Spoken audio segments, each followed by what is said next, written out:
उत्तर प्रदेश सरकार में मंत्री जयवीर सिंह ने कहा कि पीएम नरेंद्र मोदी के नेतृत्व में जिस तरह से आतंकवादियों को कुचलने का, उन्हें तहस नहस करने का और उनकी आकाओं को उन्हीं की धरती पर जाकर सबक सिखाने का काम भारतीय सेना द्वारा किया गया है, वे बेमिसाल है। ये पीएम नरेंद्र मोदी की दृढ़ इच्छा शक्ति का ही परिणाम था कि उन्होंने न केवल ऑपरेशन सिंदूर को धरातल पर उतारा, बल्कि सिंधु जल संधि को पूरी तरह से निलंबित कर दिया, अन्य कार्रवाई करके पाकिस्तान को घुटनों पर लाने का काम किया और विश्व में ये संदेश दे दिया कि यदि अब कोई आतंकी हमला हुआ तो युद्ध का आगाज होगा।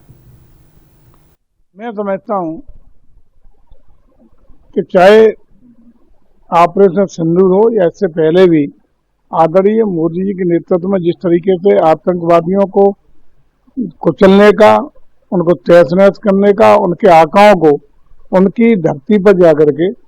सबक सिखाने का काम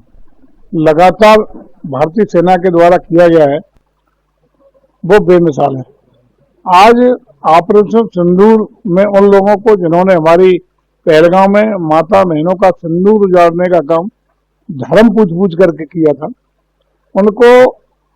मिट्टी में मिलाने का संकल्प माननीय मोदी जी के द्वारा लिया गया और इस संकल्प को सिद्धि तक पहुंचाने का उपक्रम करते हुए भारतीय सेना ने